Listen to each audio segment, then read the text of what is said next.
countries. And that is, name them: South Sudan under Operation Lifeline Sudan, North Sudan, Darfur section, Central African Republic, Chad, Somalia, Afghanistan, Congo, Liberia, among others. And I've seen real life what anarchy means in terms of the level of devastation, the level of suffering, the level of human suffering mothers, women, and children undergo, for you to be able to imagine that this country can easily be allowed to go into anarchy. It is extremely important as leaders, and I want to take this opportunity at this juncture to really immensely appreciate the efforts of the House leadership, particularly the majority leader and the minority leader, for this bipartisan approach, for us to be able to do moments of sincere self-reflection as leaders in this country, and also as the moment that has really awoken, the true humbleness in the leadership as it is. Madam Speaker, I want to, maybe take this opportunity as the Chair of Finance and Budget, because I've seen the memorandum that the President has sent back to National Assembly. That memorandum ought to have also come to the Senate, but nevertheless, I want to take this opportunity to advise the Cabinet Secretary for Treasury to be able to get to understand first. Government ministries, whether at the county level or national level, have the tendency to use different words to mean the same thing for purpose of generating budget lines to be allocated money. If the Cabinet Secretary will sit on the budget of the government of Kenya, I'm 100% sure he will be able to come through to reduce the amount of deficit, maybe as a result of the finance bill having been rejected by the President. Issues to do with recurrent expenditure, feel good allocations to politically correct individuals in form of development that are absolutely unnecessary, and issues to do with renovation, refreshment, training and development, and many other issues, including foreign and domestic travel. I would like to urge National Treasury to really get through, comp the numbers in order to be able to get a rational budget that is able to really capture the aspiration of Kenyans as well as Gen Z in terms of living within our means. Now, Madam Speaker, let me come to the realities of the government of our President, President William Samoei Ruto. Madam Speaker, I was in Azimio in the last general election. But after election, through invitation, I managed to join Kenya Kwanza government. And by joining, we happen to have majority in the Senate and majority in the National Assembly. However, Madam Speaker, the President was very wise, maybe enough, to have considered those that have supported him and give them cabinet consideration. However, 2 years have passed. August next month, 2 years would have lapsed in the first term of government. It is about time for the President to be able to really look very, very deeply into whether or not political reward has really managed to help him manage the political government into delivering the result that is required. I say this because I have first-hand experience on many issues.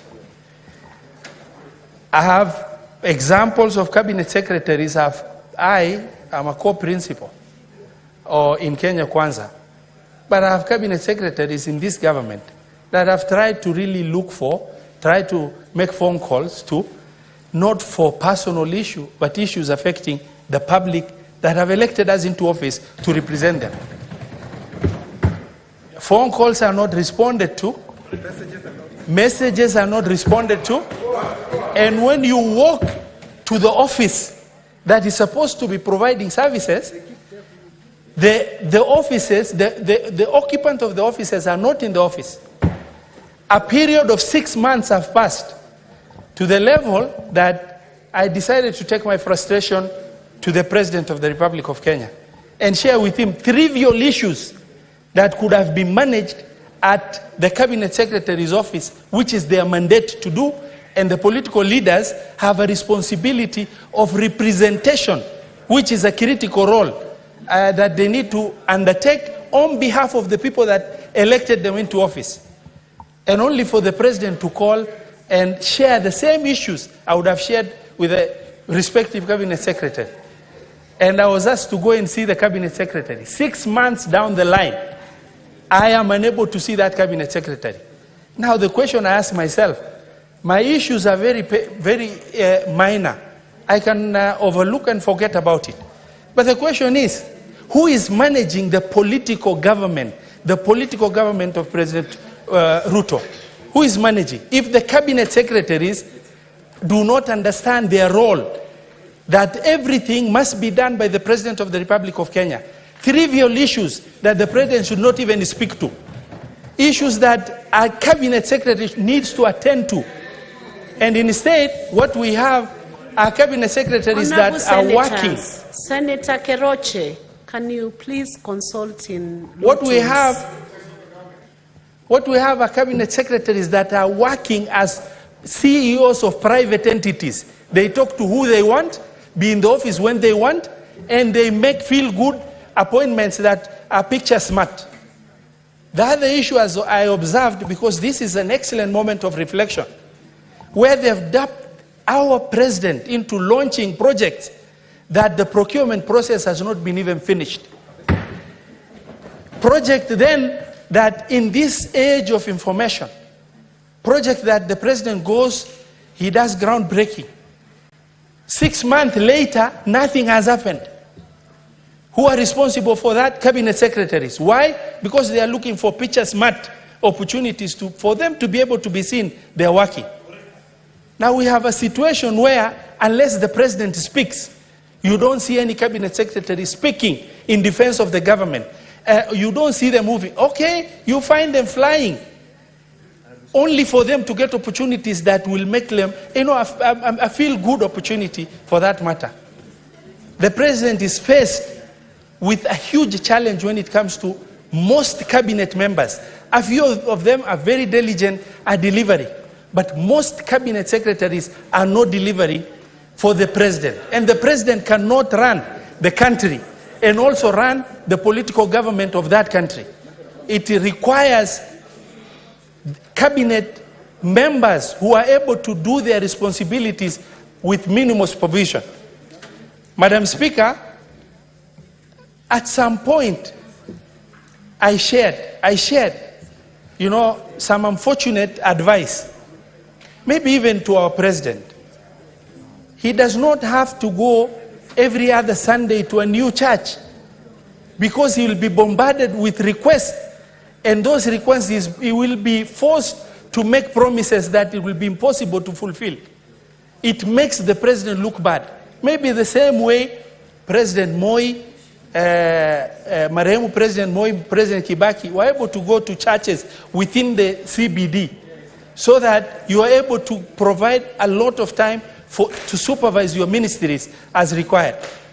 Our president also does not have to fly every other day to this small event you are invited to this other small event you are invited to. An MP tells you there is some small event, you go. You lack the time required for you to sit down and supervise your ministries in State House, and for you to be able to reflect on the performance of your ministries as required.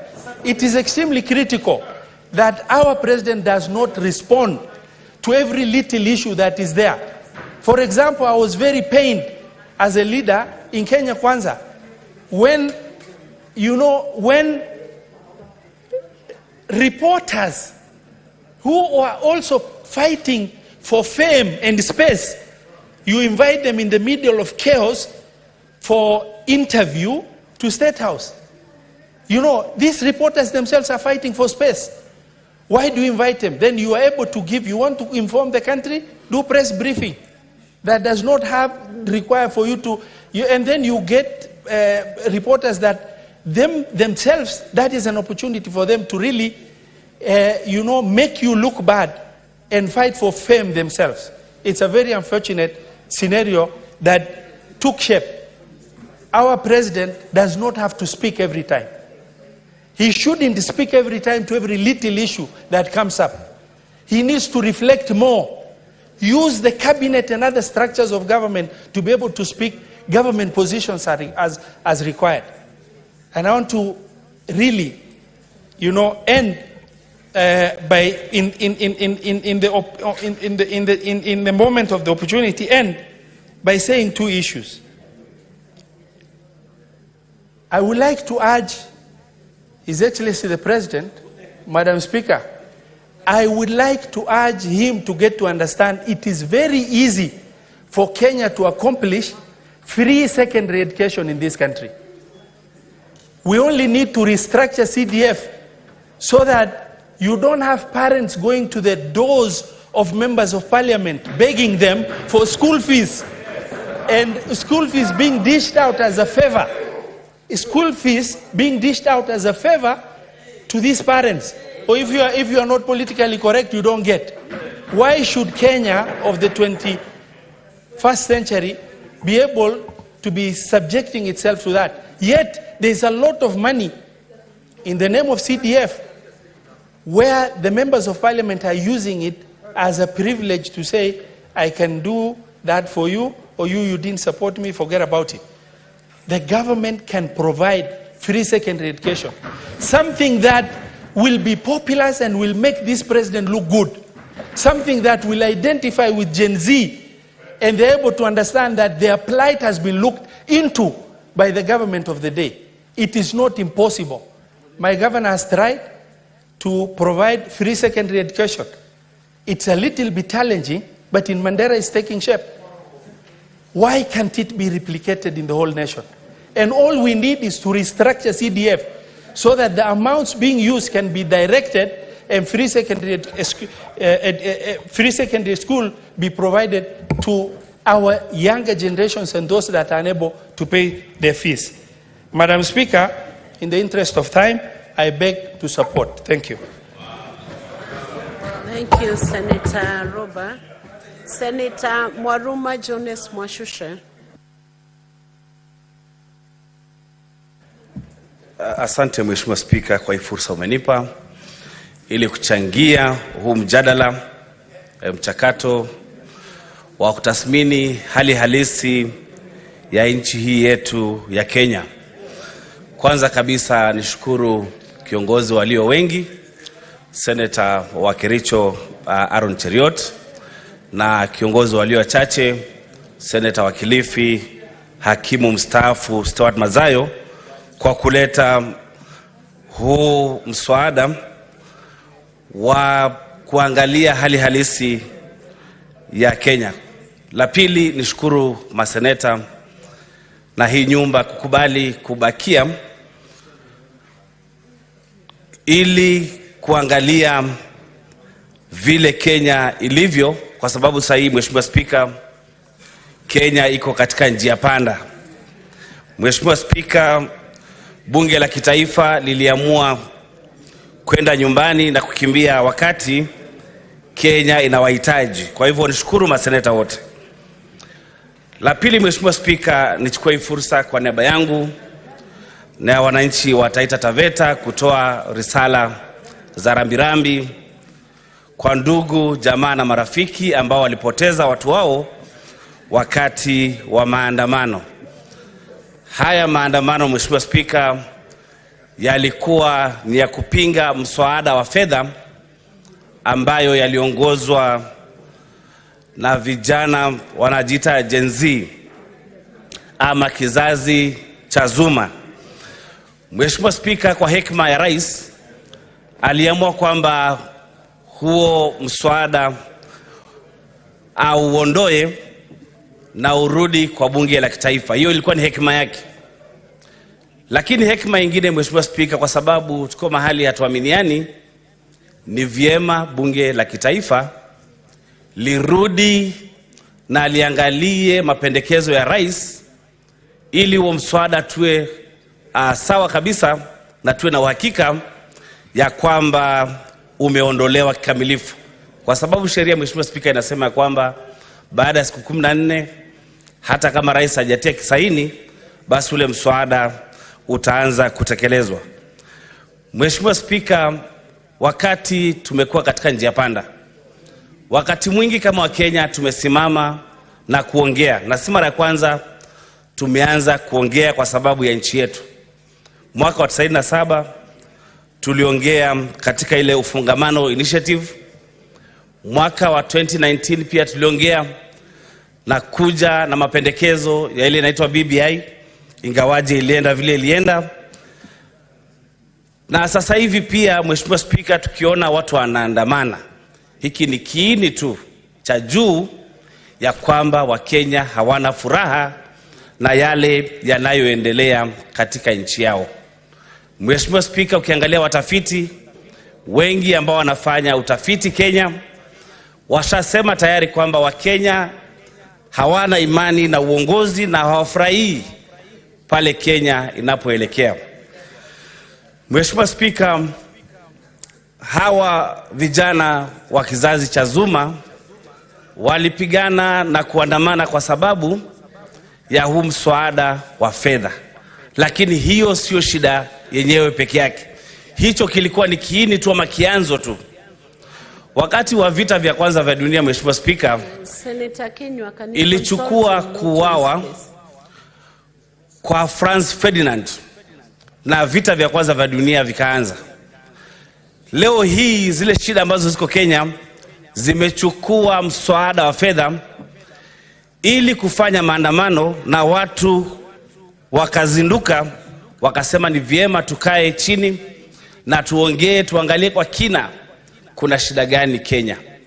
La kwanza katika mchango wangu, Mheshimiwa Spika, ningependa kusema ya kwamba kila mtu afanye kazi yake. Tuko na katiba ambayo imetupatia majukumu katika serikali, na hiyo katiba iko na miguu mitatu. Mguu wa kwanza ni watendakazi ama executive, mguu wa pili ni bunge, na mguu wa tatu ni mahakama. Mheshimiwa Spika, ukiangalia saizi huwezi jua tofauti ya watendakazi ama executive na bunge, kwa sababu bunge imemezwa na watendakazi. Bunge haifanyi kazi yake ya uangalizi. Bunge haifanyi kazi yake ya kutunga sheria. Bunge haifanyi kazi yake ya uwakilishi. Kama bunge ingekuwa inafanya kazi yake na wao ni wawakilishi wa wananchi, basi mswada wa fedha haungepita vile ulipita na ukapelekea maandamano na watu zaidi ya 40 poteza maisha yao. Wabunge saizi wamekuwa kama watendakazi. Wabunge wa bunge la kitaifa saizi wako na CDF. Wao ni kusema kwamba wamejenga manyumba, wanapiga mapicha, wanasema nimefanya kazi, nimenunulia shule fulani basi, wazazi nimewapatia CDF. Hiyo kazi si kazi ya bunge, hiyo ni kazi ya watendakazi ama executive. Wabunge wameacha kazi yao, na uwezi tofautisha bunge ni nani na executive ni nani. Mheshimiwa Spika, saizi kazi za executive zinafanywa na wabunge. Unasikia mbunge ako na milioni 160, hiyo ni ya CDF. Unasikia mbunge amepewa pesa sijui ni ya stima, mbunge amepewa pesa ya barabara. Na hao wabunge wanafanya kandarasi wakitafuta wakandarasi wao wenyewe. Kazi ya mbunge ni kuangalia mkandarasi afanye kandarasi yake vizuri. Kama ni barabara inajengwa, imejengwa namna gani. Lakini swali langu mbunge na Mheshimiwa Spika, nauliza kila siku, kama wewe ndio umetafuta mkandarasi na ameweka barabara labda mara ameweka vibaya, utamuuliza namna gani kwamba ameweka mara vibaya, na wewe mwenyewe ni kazi ambayo umetafuta mkandarasi wako mwenyewe na unakula 10% ama 10%. Mheshimiwa Spika, kama kila mtu angefanya kazi yake vile Mheshimiwa Kajwang amesema kwamba kuna nepotism ama kuna ukabila katika uajiri wa wafanyikazi. Juzi Mheshimiwa Spika, watu walikuwa wanaajiriwa kwa KRA. Kati ya watu 600 ambao walifanyiwa interview ama mahojiano, watu 500 wanatoka katika kabila mbili. Kama bunge ingefanya kazi yake vizuri, wangeweza kutengua hicho kitendawili cha ukabila katika public service. Mheshimiwa Spika, ukiangalia katika counties zetu, pesa inaibiwa, zaidi ya 10% ya pesa ambayo inaenda kwa county government inaibiwa, kwa sababu wale wajumbe ambao na counties wao wenyewe ndio wanafanya kazi kambaye, wao ndio watenda kazi, wanapeana zabuni kwa wakandarasi wao, kazi inafanywa ambayo haifai ama kwa kizungu shoddy job, na hawawezi uliza manake wale wakandarasi ni wao. Lakini kila mtu, Mheshimiwa Spika, angefanya kazi yake, basi hawa vijana wetu hawangeweza kulalamika waseme kwamba tumefinyika na uchumi wetu umeharibika. Kuna 30% na waongeaji wamesema hapa ambayo imetengwa kwa vijana, kina mama na walemavu. Lakini kama mbunge atafanya kandarasi zake mwenyewe, MC atafanya kandarasi zake mwenyewe, je, wale kina mama, wale vijana, wale walemavu watapata lini nafasi ya kufanya kandarasi na kujitengenezea pesa, Mheshimiwa Spika? Kwa hivyo mimi nasema kama kila mtu angefanya kazi yake mwenyewe, basi Kenya yetu itakuwa nzuri. Ufisadi umekithiri, Mheshimiwa Spika. Magavana na mawaziri wanaitwa katika bunge ya Senate ama bunge la kitaifa, wanakimbia mahakamani. Na mfano mzuri ni gavana wa Isiolo. Ameitwa kwa Senate, akakimbia mahakamani kusimamisha kuitwa kwake. Sasa kule kama mahakama itasema huyu gavana asije, je, atawajibika namna gani na atasema ametumia pesa namna gani?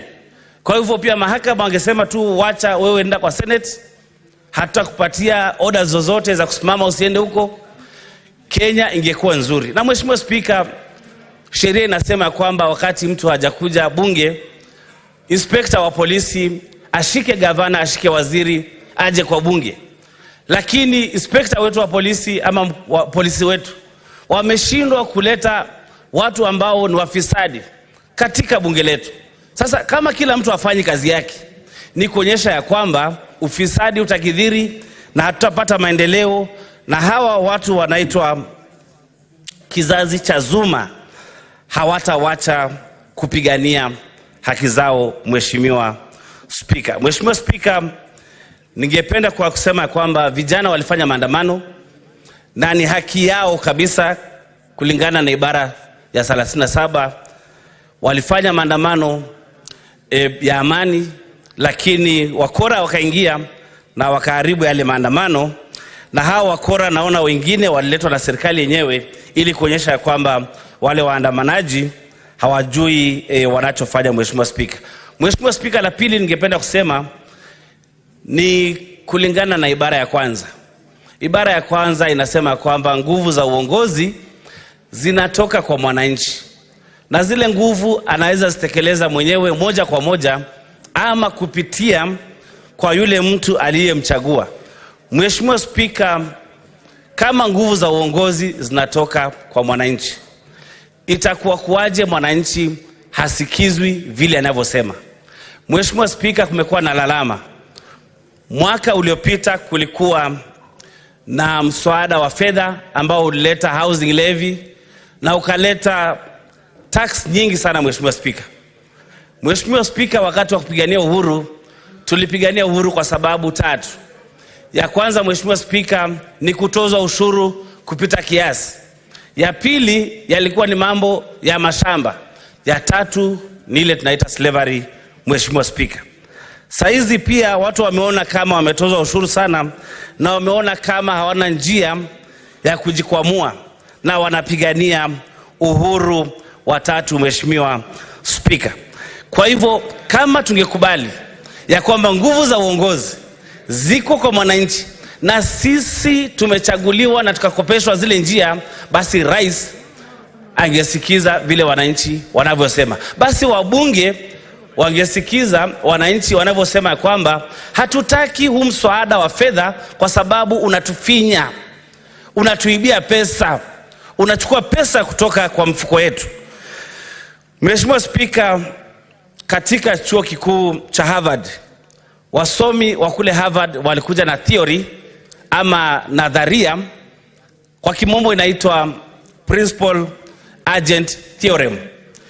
Katika ile nadharia, Mheshimiwa Spika, ambayo ni nadharia inatumika kwa mambo ya kiuchumi, walisema ya kwamba, na tutaitumia pia kwa mambo ya uongozi, walisema ya kwamba katika uongozi principal ama mkuu ni mwananchi, alafu agent ama mjumbe ni yule ambaye amechaguliwa. Sasa haiwezekani wewe mjumbe umechaguliwa, ni mbunge, ni seneta, ama ni president, ama ni gavana, unajiamulia mambo yako mwenyewe bila kuhusisha mwananchi. Na mwananchi akitoa sauti yake unamuuliza, ulisoma mswada? Unasema nipige la kwa mswada, uliusoma?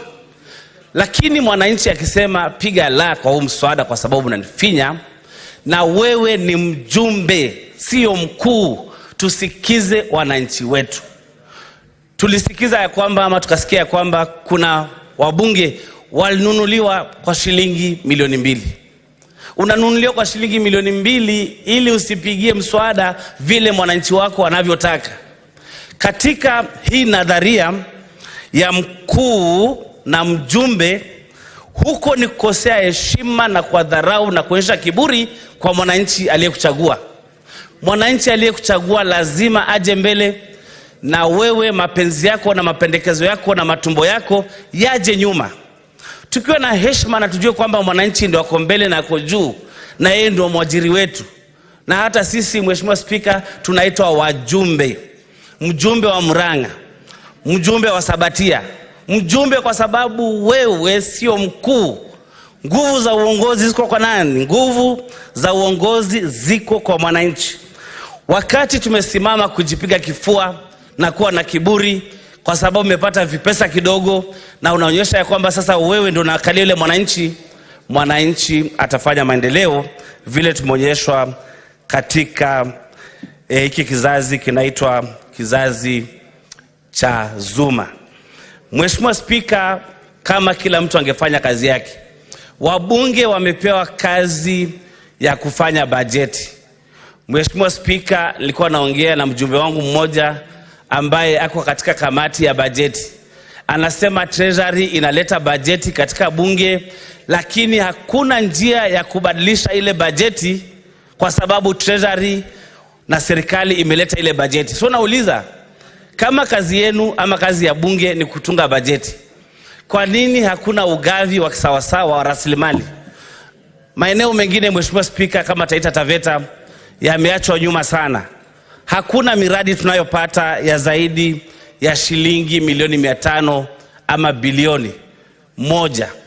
Tuko na barabara ya Bura Mgange, Bundanyi, Mto Magoti.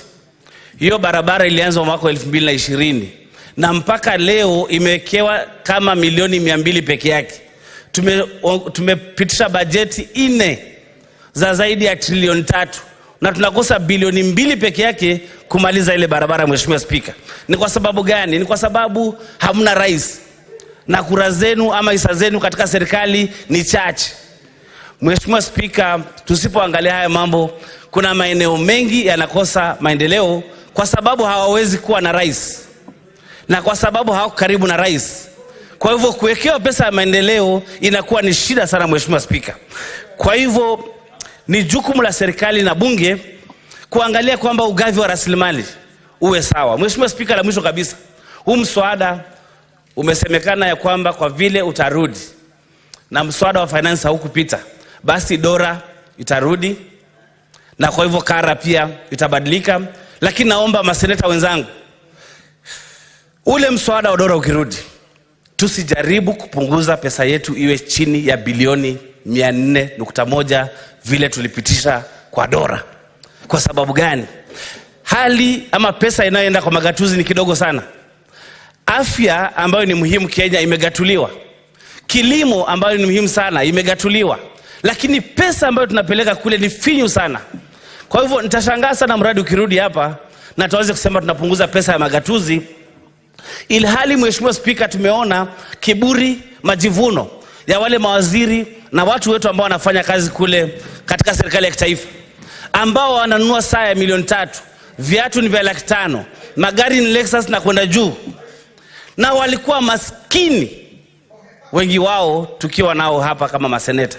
Kwa hivyo Mheshimiwa Spika, ningependa kurai bunge hili la Seneti, sisi kama watu wanaofanya kazi ya kulinda magatuzi, na nimesema katika mada yangu leo, kila mtu afanye kazi yake, tutakuwa tumeshindwa kutekeleza majukumu yetu kama seneta kama tutakubali pesa ipungue zaidi ya ama chini ya bilioni 400.1. La mwisho kabisa, Mheshimiwa Spika, taasisi ambazo zimepewa jukumu la kuangalia mambo ya ufisadi ambayo ni DCI na EACC, ikiwezekana EACC ifutiliwe mbali, maanake hakuna kazi inayofanya.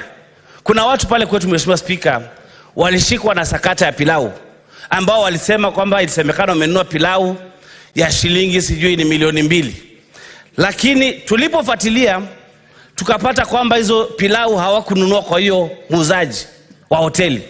Tumepeleka kitu kwa EACC, tumepeleka kwa DCI, mpaka leo tunaona watu wanatembea hata hawajapelekwa mahali. Nilienda kwa DCI nikaambiwa, sasa tunataka wewe uwe kama witness, niandike statement, nisimame katika mahakama, nikiwe kama witness. Mheshimiwa Spika, EACC wameshindwa kufanya kazi yao kwa sababu wao pia ni wafisadi.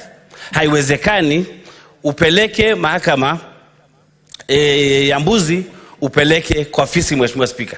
Kwa hivyo Mheshimiwa Spika, la mwisho kabisa ni mambo ya kuongezewa mshahara. Watu wengi wameongea hapa, tumekataa huo mshahara na ile pesa itakayo kusanywa tukipigana na ufisadi. Walimu wa JSS waajiriwe, clinical officers walipwe pesa yao, kwa sababu Mheshimiwa Spika, itawezekanaje kuna shida kule watoto wa JSS ama junior secondary wanafunzwa na walimu 2 ama 3, alafu tuambie kwamba tunaongezea pesa? Hiyo pesa tumeikataa, ipeleke kwa ajili walimu wa JSS. Na nilikuwa nauliza Mheshimiwa Spika, kwa sababu nilikuwa katika taaluma ya walimu miaka hiyo, ya kwamba kama syllabus yetu kama time up for you, Senator Mwaruma. 1 minute to finish. Dakika 2 kama ingine. That's last sentence. Asante. Kwamba kama curriculum yetu iko spiral, ama ukifunzwa kitu moja leo inafuatilia baada ya miaka 2 unaipata huko mbele inajengwa, na baada ya miaka 2 unaipata huko mbele inajengwa. Kama leo hii hujafundishwa vizuri, je, ukienda huko mbele utaelewa na masomo? Kwa hivyo katika huu mtaala wa JSS, watoto wetu hawafundishwi vizuri na tunamaliza kizazi chote kwa sababu ya kukataa kuajiri walimu. Vile vile serikali ilisema kwamba ikifikia Septemba wataajiri walimu wote 56,000 ambao katika contract. Mheshimiwa Spika, serikali tafute pesa na iajiri hao walimu ili watoto wetu wapate elimu ambayo ni bora na si bora elimu. Kwa hilo Mheshimiwa Spika, napenda kuunga mkono huu mswada. Asante Mheshimiwa Spika.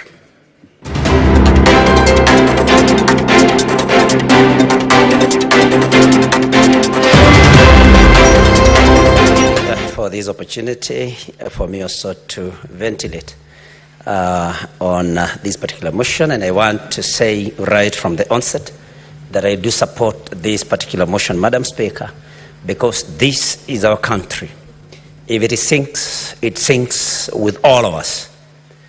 Madam Speaker, allow me to first give pass my condolences to the families of those that lost their loved ones during the skirmishes that were there last week and this week, Madam Speaker.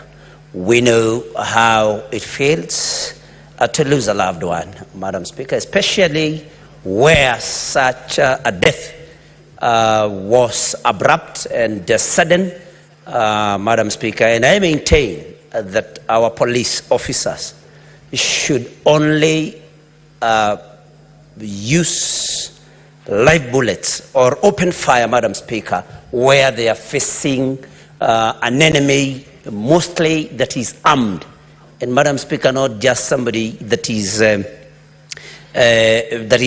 just demonstrating, Madam Speaker. And I think the police are well trained to deal, to immobilize and arrest wrongdoers, Madam Speaker. So I want to say that opening fire should be the last resort, because everybody that has been given power, they should be able to exercise it with restraint, Madam Speaker, and with the responsibility. Madam Speaker, the Gen Zs have spoken, and they had a right under Section 37 of our Constitution that guarantees any citizen the right to demonstrate and express themselves through demos, Madam Speaker, as long as they are unarmed. And so we want to say the Generation Z were perfectly within their right under the Constitution, and we know they were not armed. Madam Speaker, we must also take this opportunity to separate chaff from wheat, Madam Speaker, because of course we know that these demos have been infiltrated by criminals, Madam Speaker, whom we must see to it, especially as police officers. The police officers should see to it that action is taken against criminals that infiltrate genuine demonstrations, Madam Speaker. Madam Speaker, this is a time to reflect. This is a time to ask ourselves, exactly how did we find ourselves here?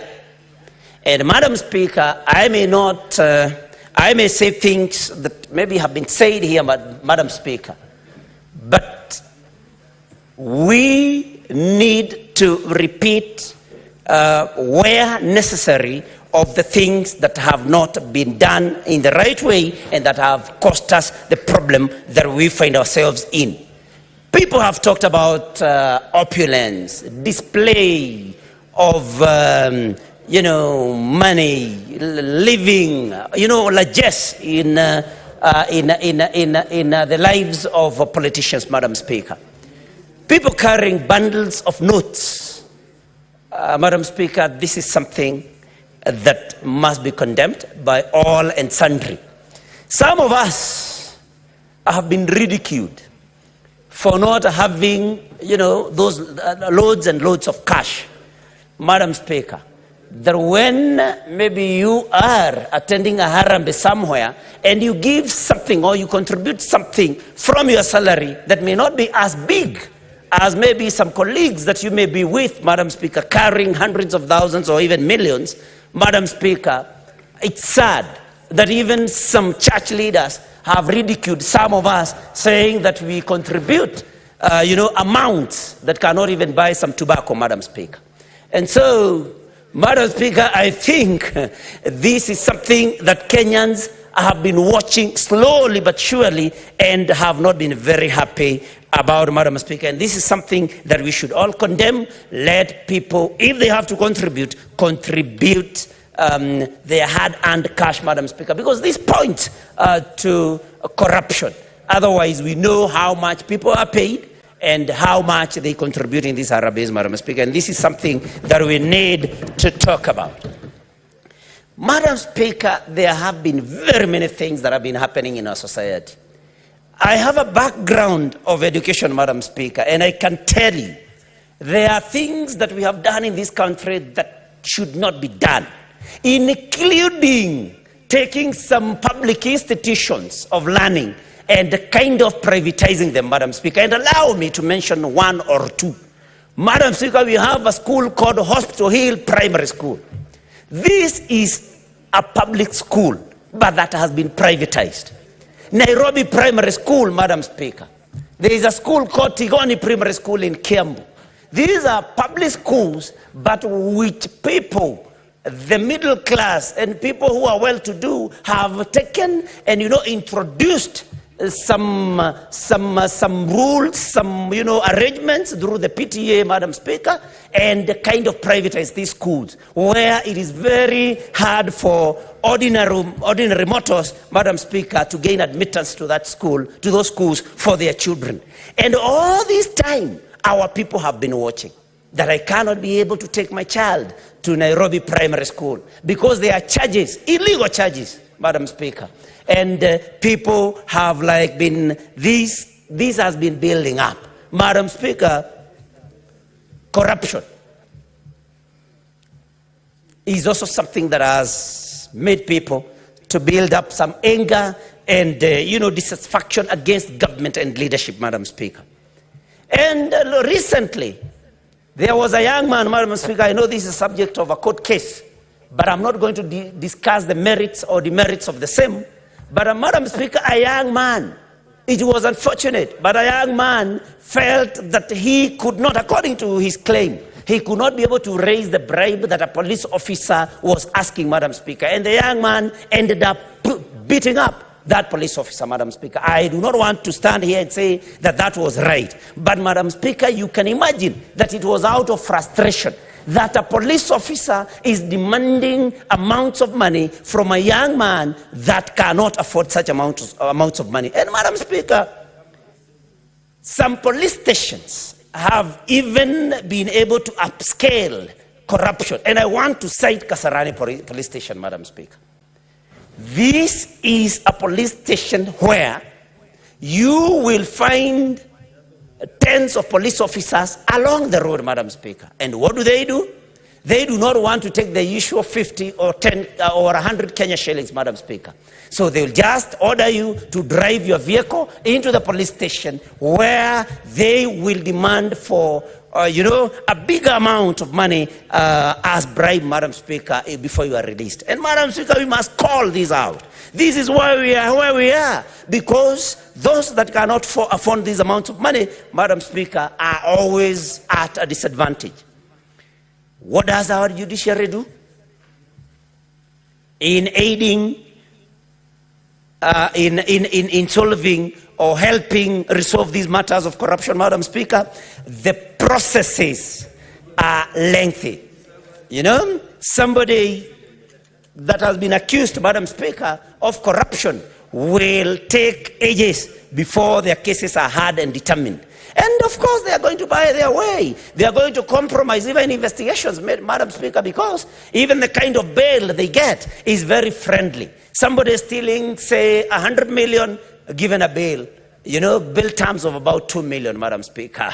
So people are even more than happy to steal, pay bail, buy whoever that it is that you have to buy. And this is what has caused frustration in our people, Madam Speaker, leading to the events of the last 2 weeks. Madam Speaker, our laws are also weak. The day before yesterday, I think on Tuesday, we hosted the CS Health, Madam Speaker, the Committee of Health, where I'm a member. And, we wanted to know what NHIF is doing to see to it that there are no fraudulent claims, Madam Speaker. And where they are there, what they do in order for them to be able to recover the funds so lost. And, Madam Speaker, we were very frustrated that the law does not allow NHIF, for example, even after they have discovered that a claim was fraudulent, to take such a fraudster to court, Madam Speaker. That they leave it to investigative agencies to look at it and take this matter to court. And I mean, that is frustrating. Because if I catch you stealing some bananas from my shamba, Madam Speaker, I should just go take you to the police, report you to the police station. Then you defend your case. The only thing I should be asked to do is the burden of proof that should be laid on me. But look at what NHIF is saying, that they cannot be able to take a fraudulent medical facility, a medical facility that is placing a fraudulent claim to court, Madam Speaker, that they have to rely on another institution, an investigative one. These are the things that have made Kenyans, that have frustrated Kenyans, and that is why, Madam Speaker, we find ourselves where we were. The other thing is waste of public funds. I've been asking myself, what happened to the Volkswagen Passat that former President Uhuru Kenyatta, when he was finance minister, introduced and decided that those was going to be the vehicles that were going to be used by public officers, Madam Speaker? How did we get back to V8, to Prados for public officers, Madam Speaker? We must go back to living by what we tell Kenyans. Let us see CSS in Volkswagen Passats, Madam Speaker, as was done that time, in order for us to save on public funds, Madam Speaker. The other day I was listening to CS Kuria, and he was saying that he was very, very, very frustrated and very concerned going to Mombasa, finding some stuff, having traveled all the way from Nairobi to Mombasa to receive him, some stuff he did not need. Then when he asked why, he was told that somebody had not had an opportunity to get per diem for quite some time, and that is why they had been sent there. Madam Speaker, really? That all we care is that we see to it that some staffers get per diem, even when we do not need their services? These are things that we need to look into and, of course, make corrections where we need to make corrections, Madam Speaker. Now, many colleagues here have talked about chief administrative secretaries, Madam Speaker. Of course, I know that we don't have any one of them serving. But, Madam Speaker, there are rumors that there are plans to reinstate them. Madam Speaker, do we need CASs? What is it that they can do? What is it that we need them for? What can they do? What are they supposed to do that PSs cannot do, Madam Speaker? These are some of the things that we need to forget and forget completely. There should not even be anything like that, because it has been determined as an illegal position, Madam Speaker, so that we save on public funds, Madam Speaker.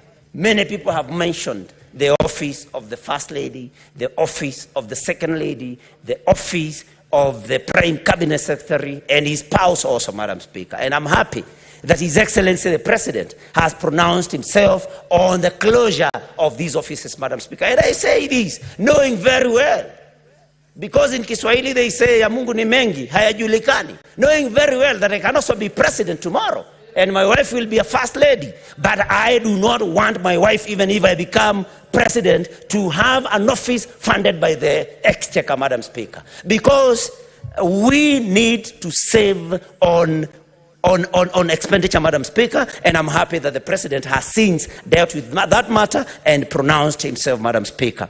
We may need to discuss on whether we need a Prime Cabinet Secretary and an office for that matter, Madam Speaker, for this particular position.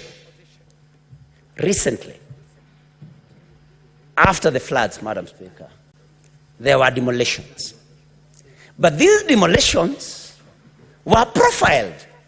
They only happened in low-income, in those areas where the low-income earners live, Madam Speaker. And this was under the guise of clearing riparian land, Madam Speaker. But go to places like Lavington, you will even see some river courses, Madam Speaker, interfered with in order for somebody to create room to erect buildings along, in fact, next to the river, not just on riparian land, but next to the river.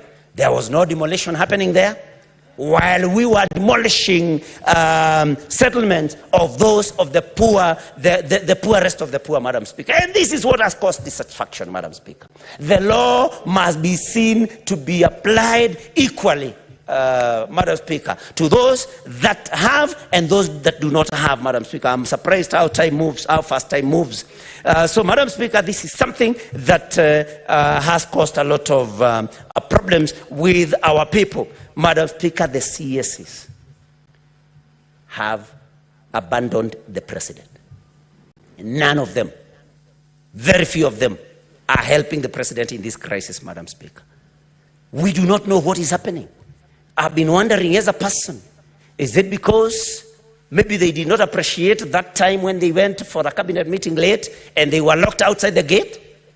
Madam Speaker, maybe that cost them some demotivation, that maybe demoralized them, and I would want to ask the President, because he must rein in these CSs, but maybe to do it in a way in future that does not see them being ridiculed or see them looking like school children who came late to school, Madam Speaker. So we do not know whether they have the right morale, but this should be looked into. Needless to say of how they pretend, big people cannot answer calls from us. Some of them do not even honor our committee meetings. Madam Speaker, these are things that we need to think about. Madam Speaker, PSs. Do we need all these PSs?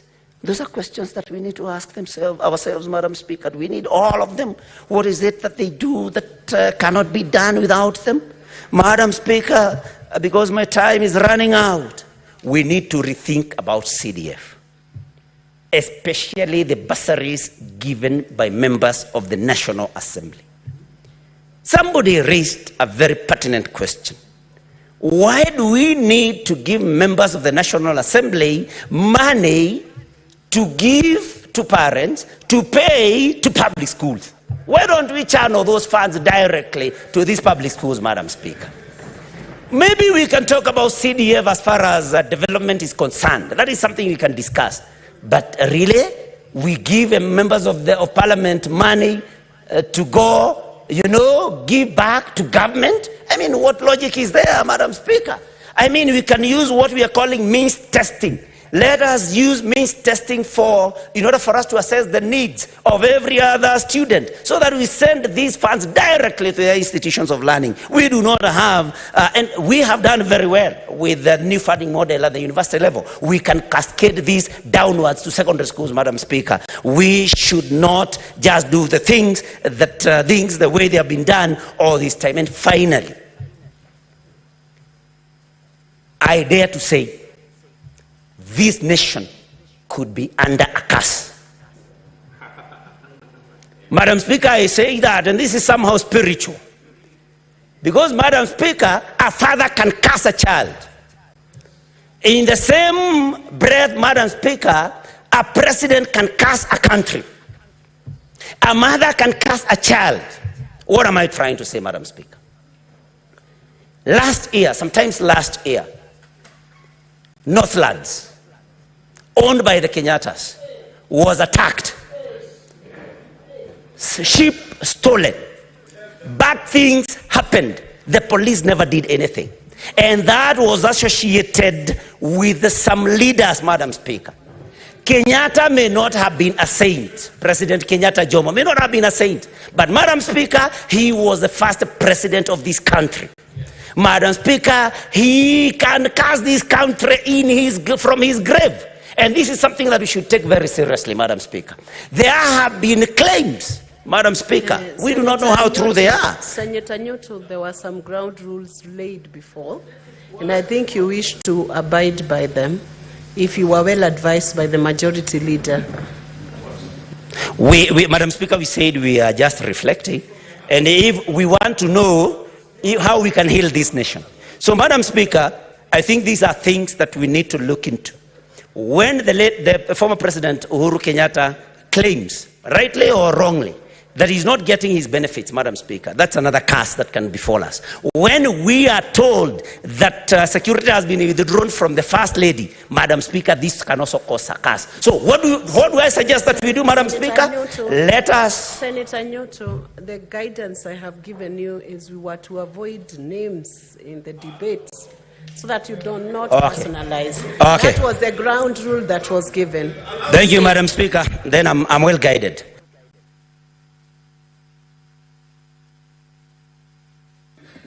One minute for you to finish.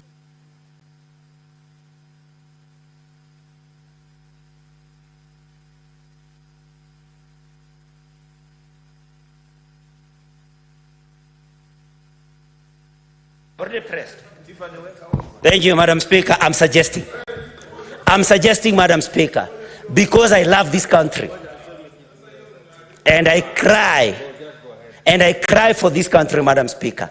Can we approach the people that I have mentioned? Can we apologize to them? Can we seek that they lift any curse that they may be having against this nation, Madam Speaker? Because we must speak, Madam Speaker, let us approach these people, tell them if we wronged you, we are sorry. If you have spelled any curse on this nation, we persuade you, we beseech you, please lift any such curse that may have been here, because we want our nation to heal, Madam Speaker, and we must do everything, whatever we do, whoever we talk to, but our nation must heal. Madam Speaker, I support, and thank you for even the extension of time. Thank you very much. Senator Catherine Muma, she's not here. Senator Asige. Thank you.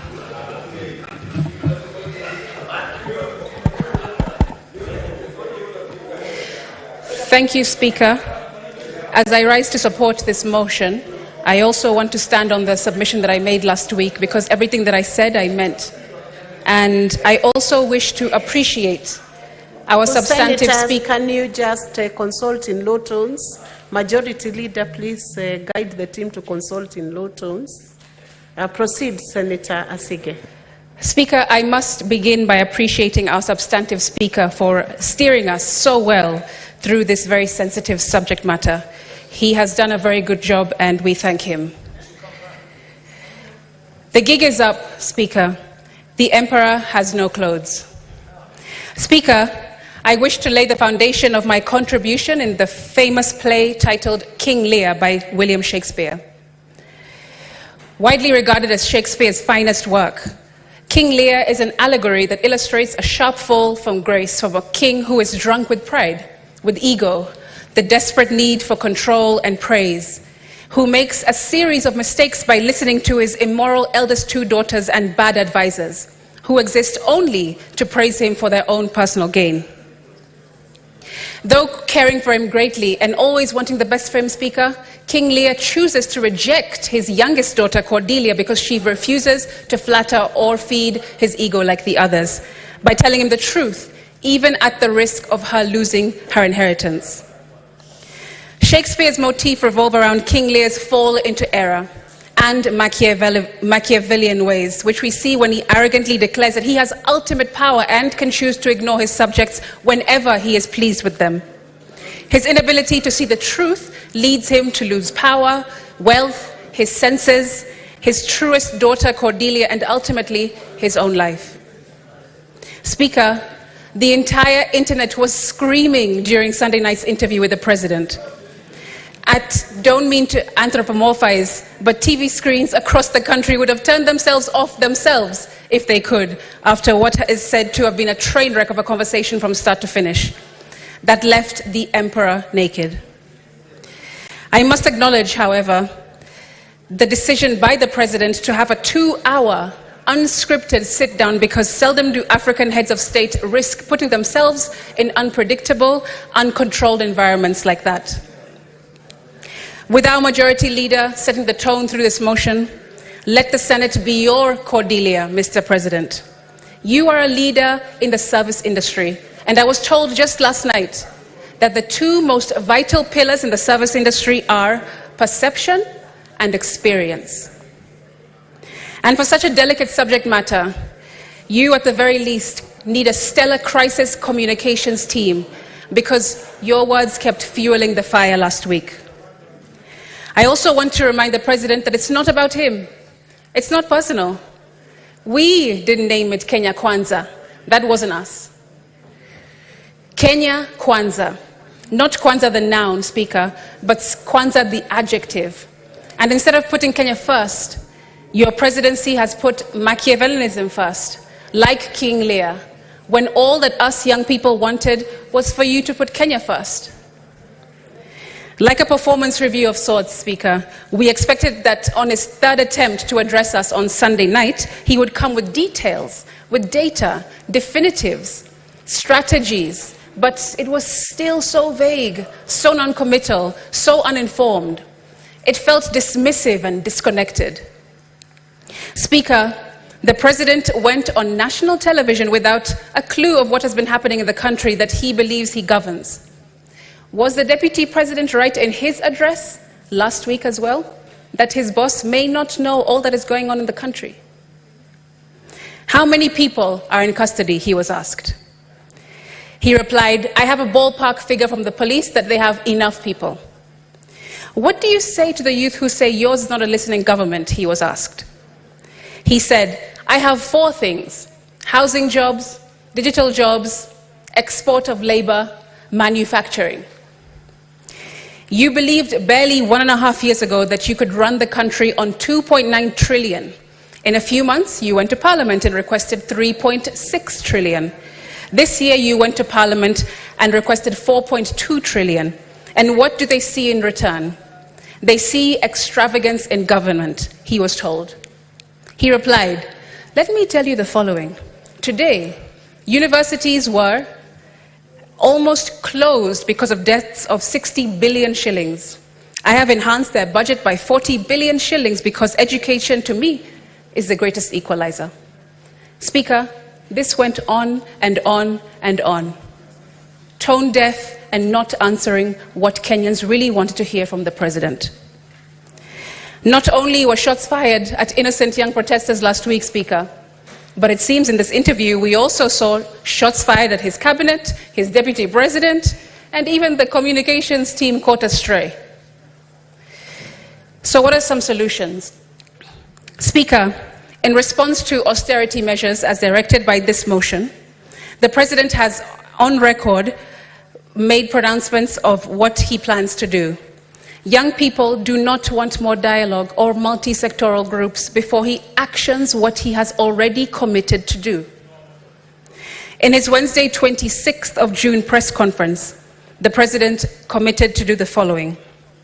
1, reduce expenditure, starting with the executive office of the president and extending it to the entire executive arm of government. 2, operational expenditure in the presidency be reduced to remove all allocations for the confidential vote, reduce travel budgets, hospitality, and purchase all motor vehicles and renovations, as well as other expenditures. Number 3, Parliament, the judiciary, and county governments working with the National Treasury also undertake budget cuts. This clearly shows, Speaker, that the president knows exactly what he needs to do and precisely what he needs to focus on. Get rid of corruption, get rid of wastage, get rid of breaching court orders, get rid of misdirective and duplicative pots of money like CDF, which completely usurp the true function of a legislator. Speaker, members of parliament are supposed to legislate and ministries are supposed to implement. No parliamentarian should have a CDF allocation because our role is simple: to represent, to oversight, and legislate. We have no business building markets and roads and hospitals. Get rid of CDF that bastardizes the role of a member of parliament. We also want a repeal of other unconstitutional legislations since this government came into power. And we want leaders to be leaders, Speaker, not leaders to be dealers. However, to achieve all this, we also want to hear definitives and strategies, not broad, pie-in-the-sky pronouncements. By now, Speaker, we should already have heard how much he will reduce expenditure in his office. How much will you cut from your travel budget, your hospitality budget, from the purchasing of motor vehicles and renovations?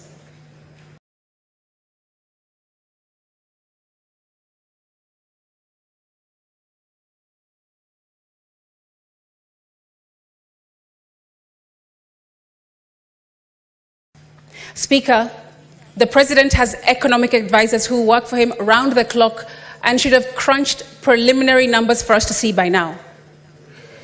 On Sunday, the 30th of June, he was asked on national TV again if he'll reduce his ministers and ministries, to which he replied, and I quote, that is an area that we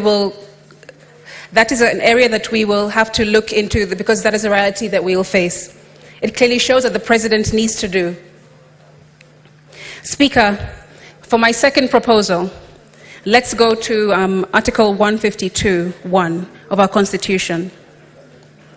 That the cabinet consists only of A, the president, B, the deputy president, C, the Attorney General. D, not fewer than 14 and not more than 22 cabinet secretaries. This means, Speaker, that our Constitution provides for that the President can cut the number of ministries to 14 from the current 21, saving the country billions of shillings. The Constitution goes further to say in Article 152(5) that the President, A, may reassign a cabinet secretary, B, may dismiss a cabinet secretary, and C, shall dismiss a cabinet secretary if required to do so by a resolution. Sorry, not sorry, Mr. President, but wake up your Minister of Youth Affairs, because the youth are telling you that they are desperately underserved. Wake up your Minister for Interior, because too many poorly trained, trigger-happy police officers exist under his watch. Wake up your Minister for Labour, because young people are protesting in the streets due to a lack of equal opportunities.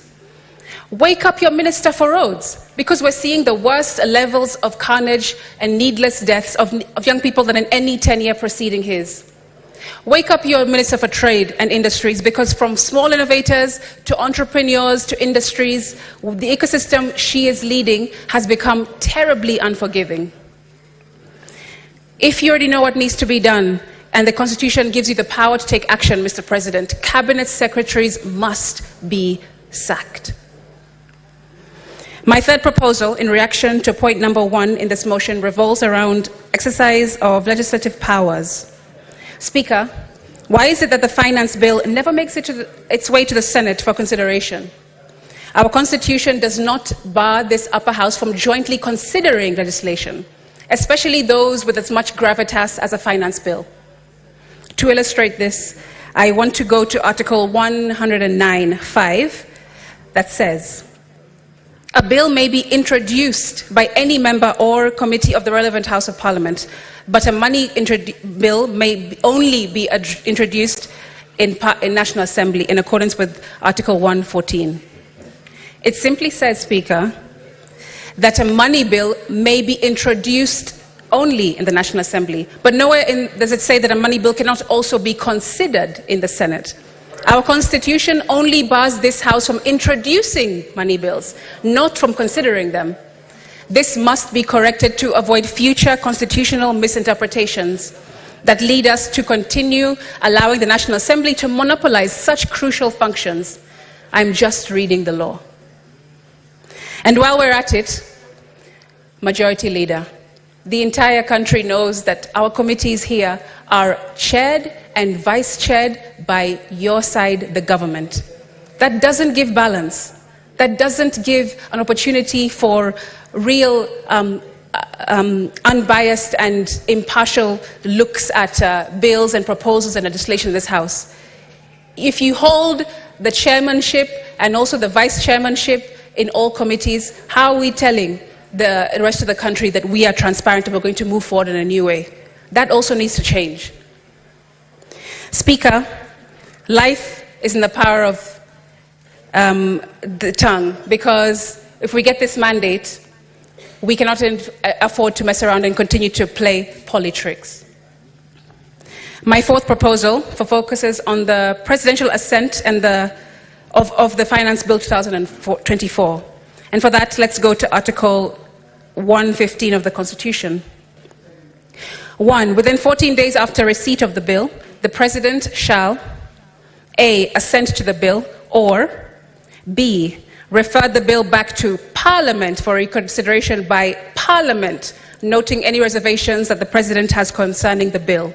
Not National Assembly, Speaker. It says that it will go back to Parliament to be considered by Parliament.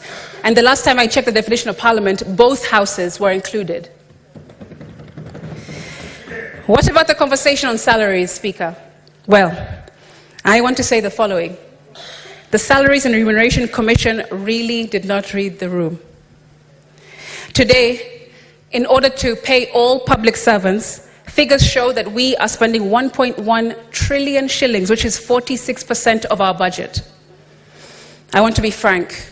I propose our current salaries for those at the national level be cut by 50% and our allowances be reviewed downwards. That's right. I want us to put our money where our mouth is. We shouldn't pussyfoot around that, Madam Speaker. Because let's be honest, today's salary and allowances are the only reason why people kill, steal, and destroy anything in their way in order to work in the national government. And that needs to end. Speaker, there used to be a time not long ago when being a public servant was very unattractive. I'm sure Senator Halwale will remember that if you have a good degree, a good studies and accreditation behind you, you would rather go into the private sector because it was much more lucrative than the public sector. But now that has gone upside down, Speaker. We also heard the President tell us all that we are set to lose by having rejected the finance bill on Sunday. He said, and I quote, "So what is the alternative? Help me with that, Linus, because there are only two things we can do. Either you raise money from taxes or you borrow. Period. There is no magic here," he said. Well, Mr. President, you're right, and there is no panacea, but all you had to do was ask, because the Finance Act of 2023 provides clear examples to learn from. For one, we witnessed a reduced consumption of petroleum products, a slowdown in construction due to high cost of materials, and a significant overall increase in construction costs, largely attributed to the imposition of the export investment levy, and on raw materials, that is, Speaker. Notably, imports of clinker, crucial for cement production, dropped by 77.5%. Also, remember that in the first half of the 2023-24... Asige, I want to just inform you have 4 more minutes left.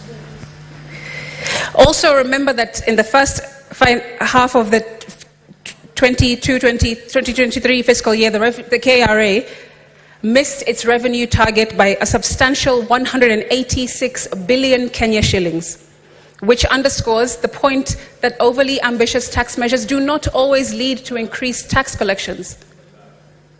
These figures are solid data we can trust, Speaker. Why impose more taxes, levies, and charges when we haven't fully recovered from the negative effects of the previous legislation? Many of businesses were forced to close, and some relocated to neighboring countries with more favorable tax conditions. What's the real solution, Speaker? What are the Gen Zs and the many Kenyans protesting for? We are exhausted just seeing the President on these trips every single week, as if he's Beyonce on a world tour. Mr. Speaker, Madam Speaker, that is. The President is not on a world tour. He should stay in the country and do his job like the rest of us do in this country. Yes, he may have had many plans, but Mr. President, exporting our brightest minds to work abroad is not the solution. This brain drain is crippling us and cannot be quantified at all. Did you know that these countries who call for Kenyan workers, do you know what they ask for when they are calling for us?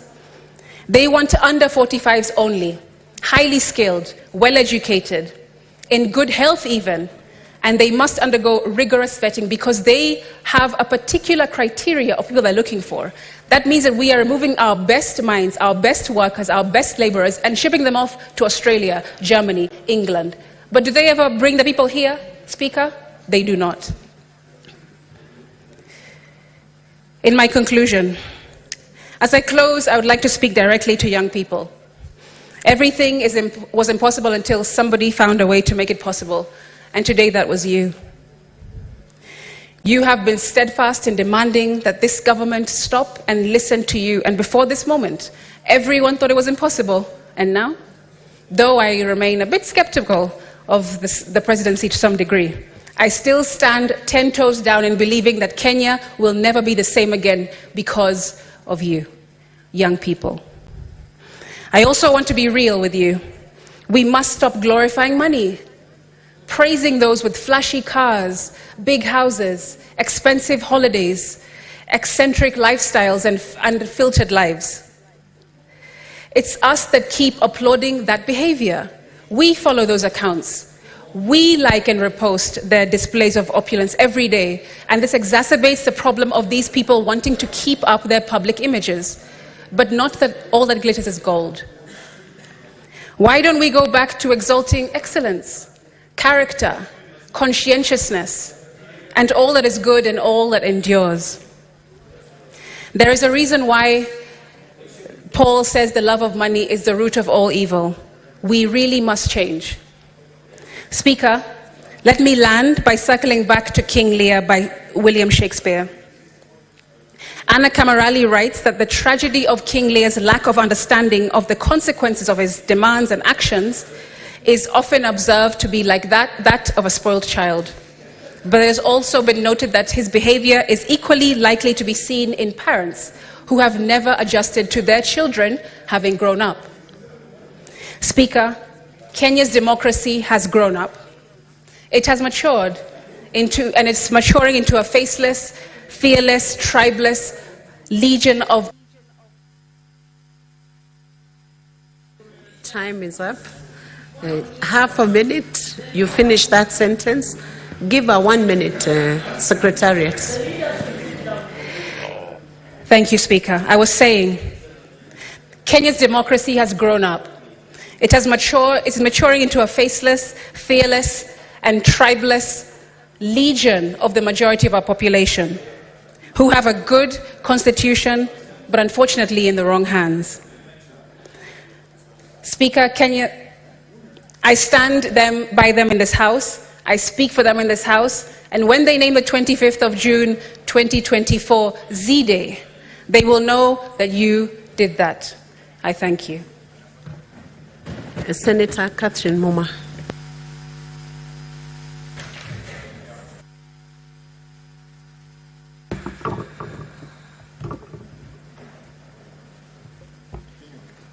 Thank you, Madam Speaker, for the opportunity to speak to this very important motion, the State of the Nation. Madam Speaker, because we have some time, allow me to begin with sending my sincere condolences to all families that were affected by the loss of their loved ones. Allow me to name, because I'll use my time to name the young people who lost their lives. Madam Speaker, we lost the life of Brian Lemayan Kasaine from Narok, Austin Makoha Nakuru, Mike Kihunga Nakuru, Kelvin Madanga Nakuru, Chris Gitonga Nanyuki, Kennedy Onyango, whose mother's image has not left my mind, from Rongai. We lost Rex Masai from Machakos, Matthew Njoroge, Kevin Mawasi, Bisley Kogi, David Chege, Erickson Kialo Mutisia, Ibrahim Kamau Anjiru, Kennedy Odhiambo Maina, Wilson Sitati, Kennedy Njeru, Eric Kayoni Kieni, Eric Kiratu, Brian Kimathi, Kariton Mwangi, Ernest Kanyi, Caroline Shiramba from Kakamega, Brayo from Kisumu, Mbithi Alaya Scott from Kisumu, Emmanuel Giggs Tata from Mombasa, Joshua Ombati from Mombasa, Clinton Mwavali Kapsabet, Kevin Odhiambo Siaya, Brian Rongo, Bernard Mungai Ndwati, and we have another nearly 10 whose bodies are lying in the mortuary unidentified. Madam Speaker, I believe we have many more whose names had not reached the Kenya National Commission on Human Rights. I felt it's important to name them, Madam Speaker, because what has happened in this country is a revolution for the third liberation of this country, Madam Speaker. Madam Speaker, the Gen Zs are simply trying to get back this country on track. Madam Speaker, I wish people would not speak people are consulting so loudly that I cannot even hear, listen to what I'm doing. Madam Speaker, the Gen Zs are telling us a very simple thing, that in 2010, we put in place a constitution to guide how this country should be governed. But this country is not being governed in that manner. And they are telling us that there is a very important provision in the constitution that we have chosen as a country, particularly the leadership, to ignore. They are bringing us back to the implementation of Article 10 of the Constitution. Madam Speaker, they are bringing back the conscience of this nation. They are telling us that we must go back to what Article 10 says about respect for the rule of law, respect for human rights, governance in a manner that respects equity, equality, and the most important one, that we must now start governing this country applying the principles of transparency and accountability. And Madam Speaker, because a lot has been said, I want us to immediately move on how best we can actually speak to the issue of transparency and accountability. The finance bill was a trigger, and the President has returned the finance bill to the people of Kenya. Madam Speaker, what we are forgetting, that the finance bill is usually passed to finance an appropriation act that had already been assented to. It is usually passed to speak to budget items that were in the budget policy statement. Madam Speaker, the mistake number one that we do in this country, we do not publicly discuss the budget items and the appropriations that we are put in the Appropriations Act. And the Budget Committee and the National Assembly have failed us because they did not scrutinize budget policy statement. They did not scrutinize the appropriations bill properly to be able to tell the President, some of these things you have put here cannot fly. Madam Speaker, part of those items include the following: confidential budget in DP's office, 800 million. Confidential budget in the President's, in the State House, 1.4 billion. 863 million for hospitality in the Deputy President's office. 400 million for dealing with the drugs, and NACADA will be given some more money. 320 million for innovation in the Deputy President's office. 1.5 billion for renovation of state lodges. Meantime, we have 600 billion only for education. 126 billion only for health. Madam Speaker, I can go on. This is a public document. Please go and look at it. Madam Speaker, what the Gen Zs were telling the President is we must go back to the drawing board. We must reorganize the budget items. We must revisit the Appropriations Act, which you passed. The President assented to the Appropriations Act, Bill number 34, and today we have a circular from the Treasury guiding all accounting officers to rework their budget so that we can raise the 26 billion that we will not be able to raise in taxes, and in order to rework the budget. Madam Speaker, this is my view, that it is the same cabinet secretary who put this bullshit in this budget. So he cannot be the one to be trusted to do this. Senator Catherine Muma, that is not I withdraw. language. I withdraw. Withdraw the term bullshit. Madam Speaker, I think it was agreed we speak with emotion. And I think those items... Senator Catherine, not with unparliamentary I withdraw. language. I withdraw. I withdraw. Madam Speaker, what I have just read, and I could read more, is despicable as budget items for this country. And that we are trusting the same person who put it and took it to Parliament to be the one to reorganize is lying to Gen Zs.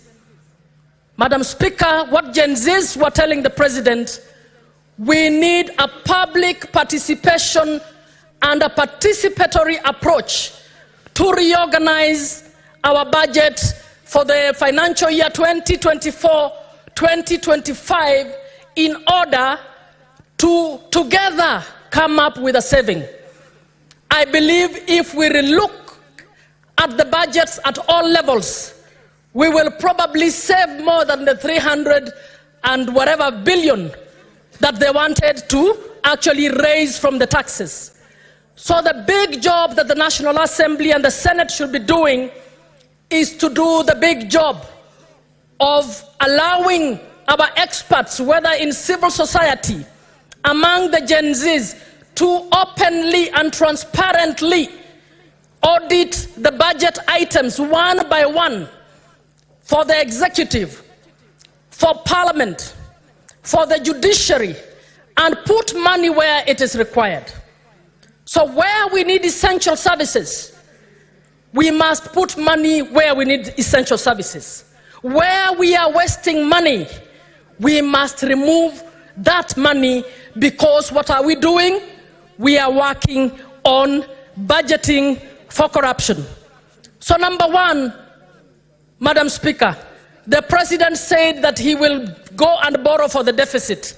I am recommending that we don't allow one more shilling to be borrowed until we put in place a system that can ensure accountability and transparency with debt.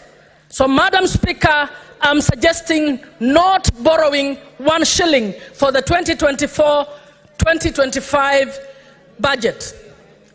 Madam Speaker, number 2, I am recommending that we rationalize the expenditure. We need to find out how much does hospitality for 863 million look like in one office. We need to clearly agree that is budgeted corruption. It must be moved aside. We need to start asking, what is this confidential budget? What does it normally do? And when we are doing the audit, I would want to find out, in the previous year, how much was there for hospitality? In the previous year, how much was there for confidential? What did it do? Madam Speaker, we need to start doing that. As we are reducing expenditure, one of the other things we need to do is to find out, how do we identify duplicated jobs? I have just given one example. We have NACADA dealing with drugs, but you give the Deputy President 400 million to deal with drugs. We have county governments doing county roads, but you have CDF being given money to do county roads. We have national government doing bursaries, but you have the President with bursaries. You have governors giving bursaries, and yet education is a national budget. We will save a lot by looking at duplicated items to save that money and send it to the essential services. As we are doing so, Madam Speaker, we must not reduce the budget to social spending that keeps the dignity of the human beings in this country. Our development strategy must be people-centered. We must provide education. We can only keep increasing our budget in education. We must provide better health. We must keep increasing the budgets in health. We cannot say we are not now going to pay the interns. We are not going to pay the doctors. And yet we have millions for mandazis. It is not acceptable, Madam Speaker. Madam Speaker, we also need to look at the issue of political employments. And I'm suggesting Public Service Commission must be summoned to the Senate to tell us what structures it has set up of a parallel public service that is not provided for in the Constitution or in the law. How many advisors do we have in the presidency? How many do we have around the cabinet secretaries? How many, even the county public service board should tell us how many advisors do we have in counties? That is a parallel, silent public service.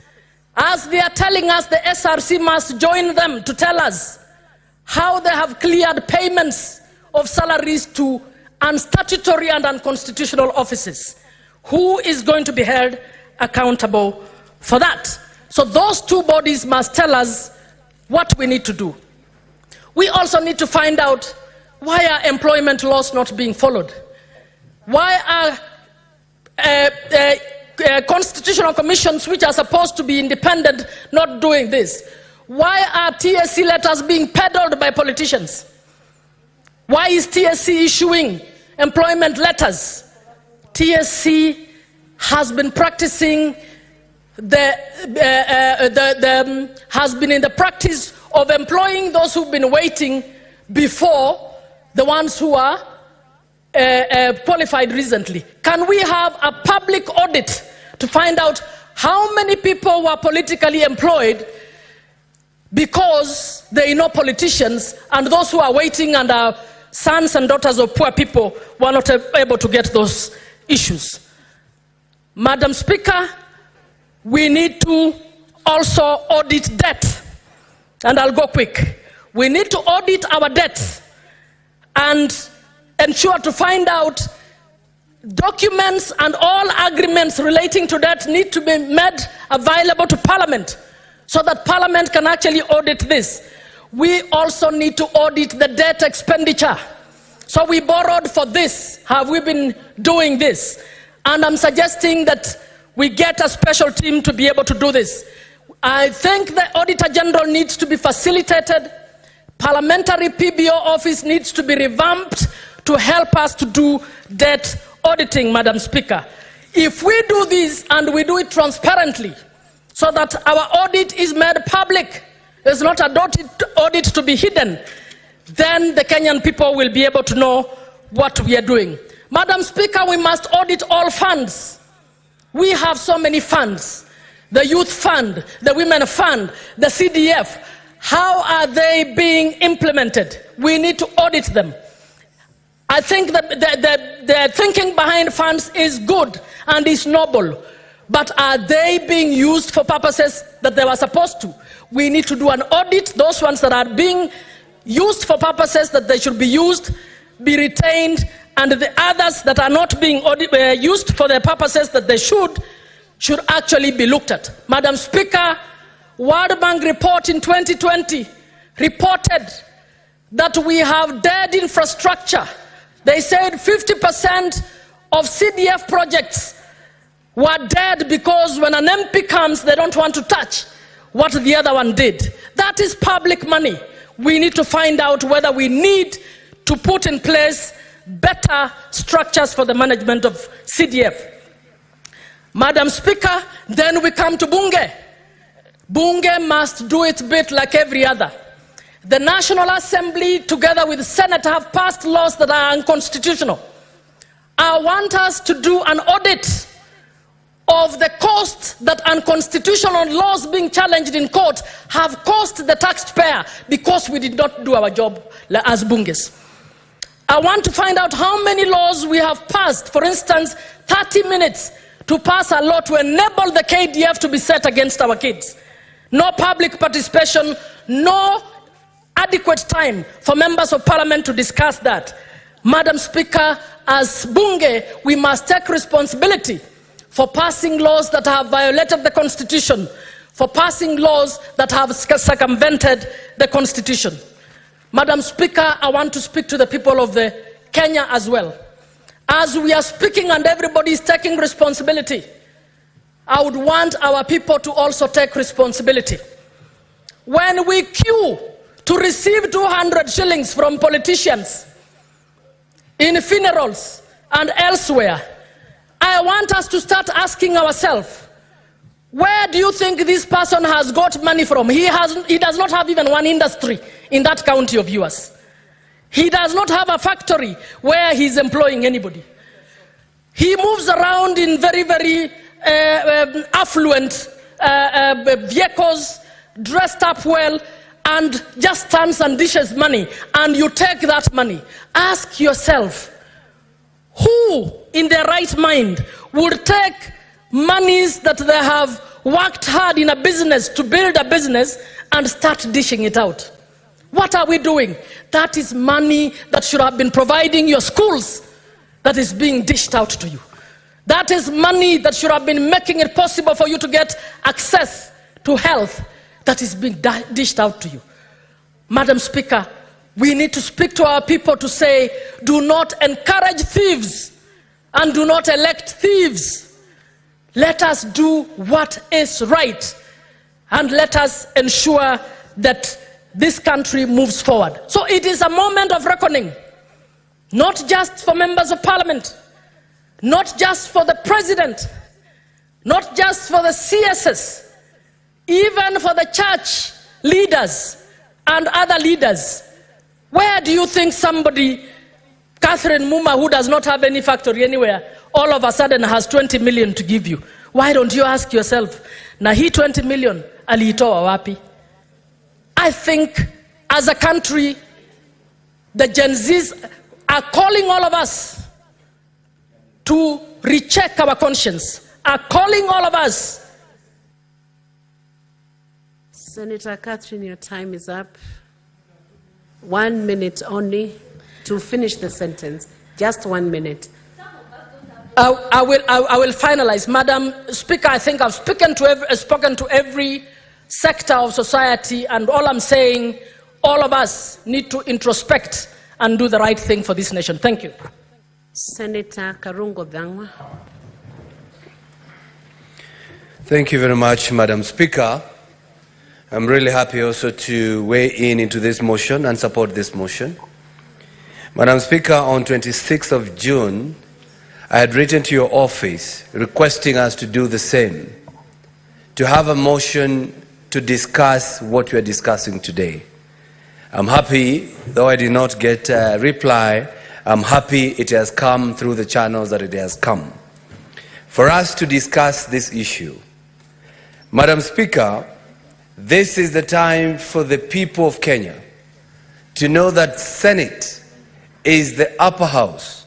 It is what was meant to be by the drafters of the Constitution, Madam Speaker, because they wanted this house to be more an appeal chamber, to be a house that will bring appeal mechanism where Kenyans who are not happy with what is happening with the executive, with the other assemblies or with the National Assembly will always have a channel to come and weigh in and give their contribution, Madam Speaker. Madam Speaker, if the finance bill was to come to the Senate, what happened to this country could not have happened.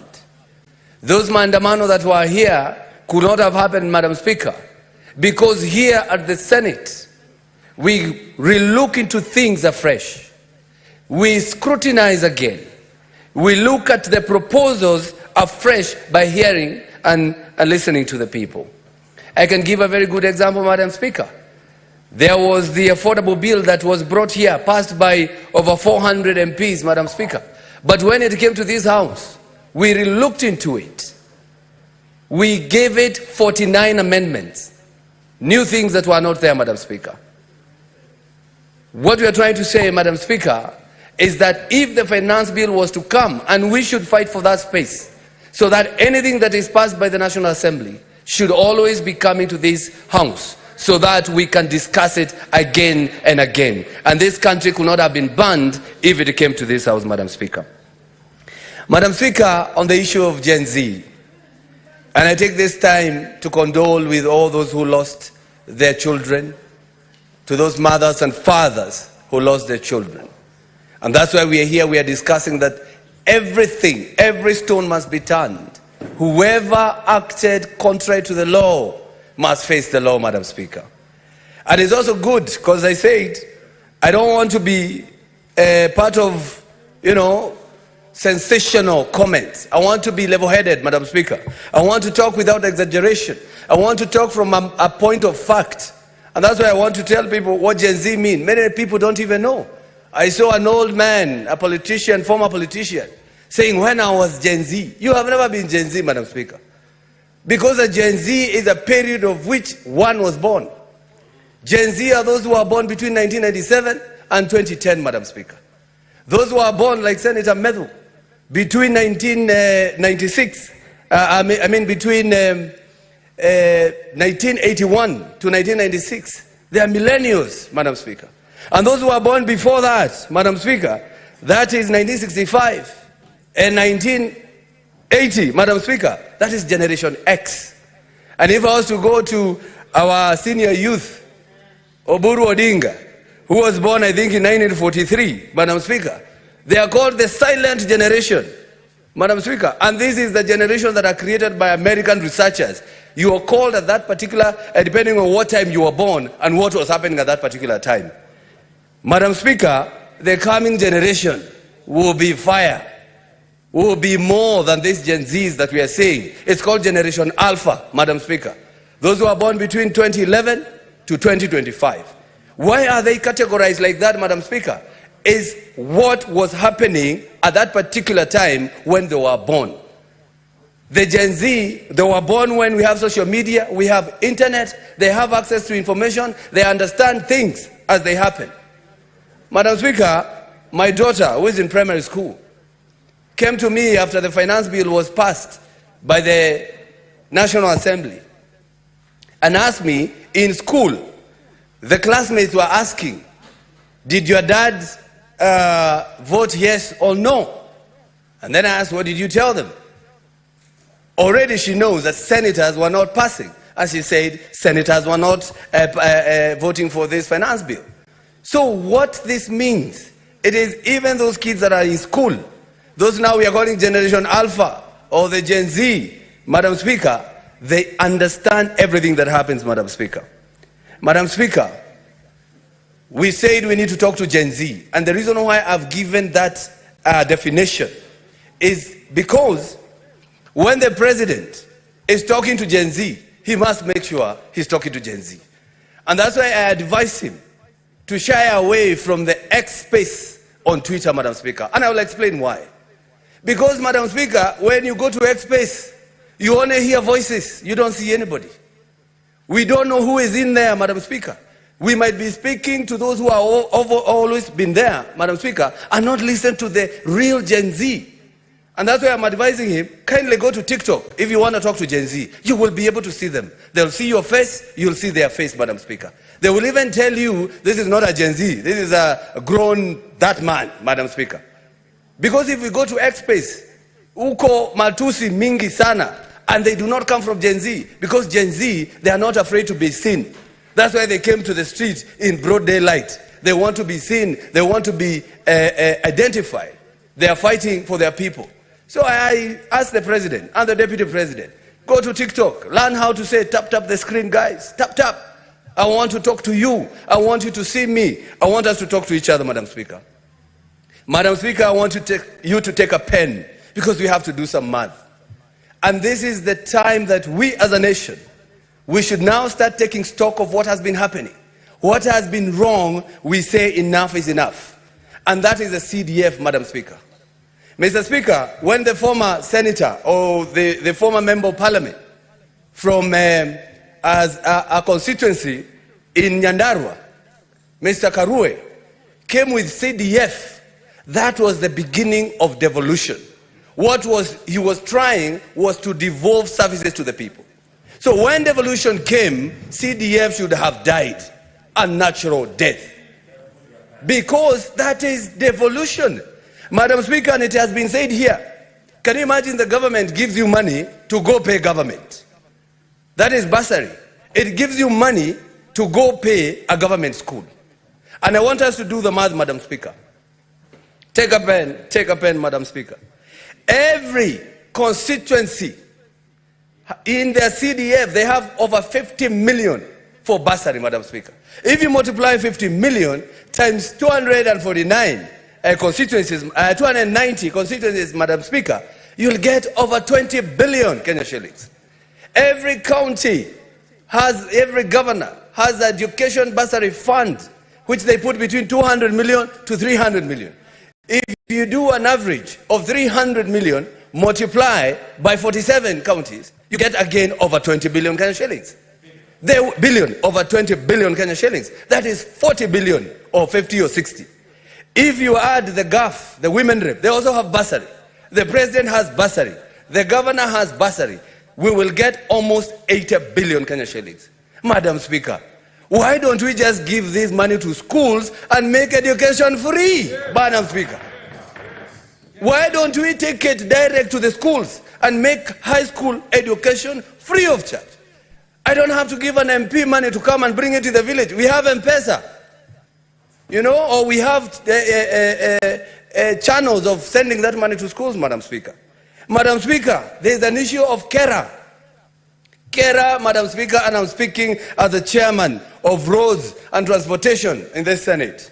We should disband Kera and make sure this money goes to the counties, Madam Speaker. It's better to deal with one thief than 290 of them, Madam Speaker. This money, let's go to the governors. We are saying governors are stealing. We are here as a Senate to make sure that they don't. It's better to deal with one thief than talk or deal with more than 290 thieves, Madam Speaker.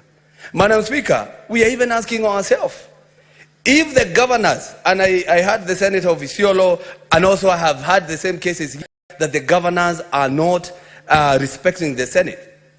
Madam Speaker, if the governors are not respecting the Senate, we have tried to find them. They are paying the money within a day. We have tried to tell the police to arrest. The IG cannot arrest them.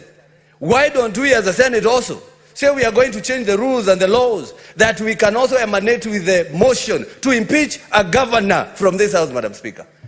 Because what we do, we all know, wait for the MCAs to bring them. So if the MCA never bring them here, this house that is mandated to check the interest of a county should also come with a motion to impeach a certain governor who is not respect this house and who is stealing and who is taking money home, Madam Speaker. Madam Speaker, as I conclude, because I am a man of few words, Madam Speaker, I would urge the executive and I urge the cabinet secretaries, those who are going to survive, Madam Speaker, from the sacking, because it must happen, Madam Speaker. I'm telling them, focus on creating jobs. It's better to go on a muddy road when you have money in the pocket. It's better to go for the water in the river when you have money in the pocket, Madam Speaker. It's better, Madam Speaker, to go. What I'm trying to say is, when it comes to development, Madam Speaker, and you had said that, Madam Speaker, it must be people-centric. Go with the money to where they are and ask them, I have 20 million here. Do you want me to make this road? Do you want me to make this, to bring water? Or do you want me to create an industry here so that everybody will have something in the pocket?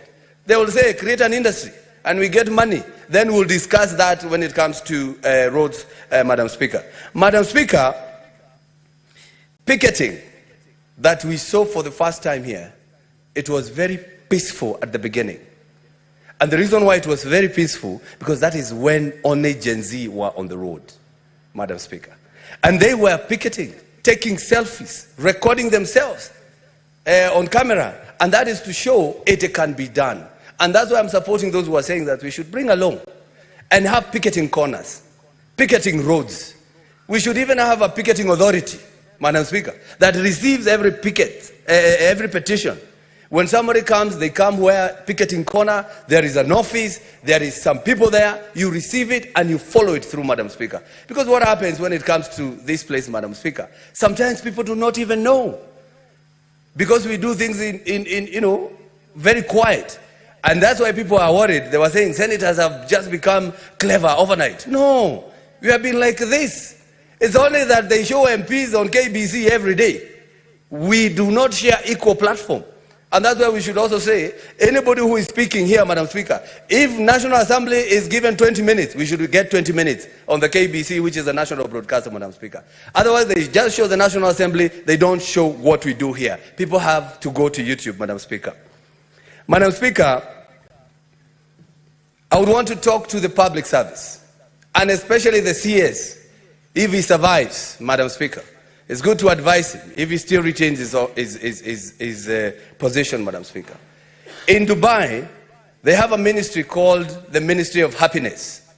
It even have a CS or a cabinet secretary.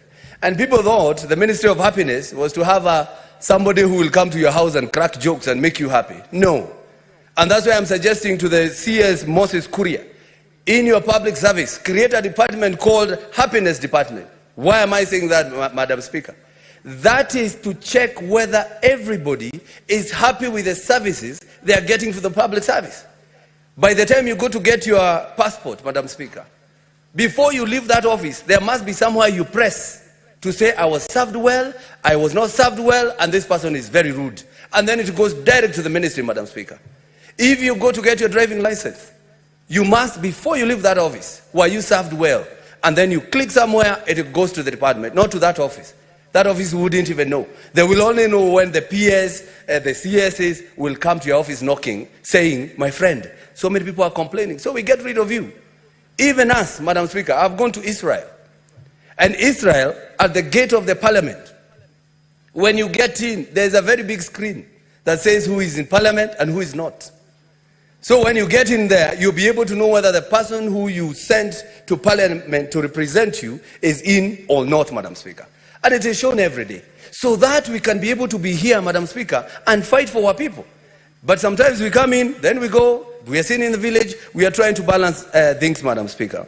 Madam Speaker, I would want to tell Gen Z, when you are done with the national government, and I believe so far so good because you have been listened to, go to the counties.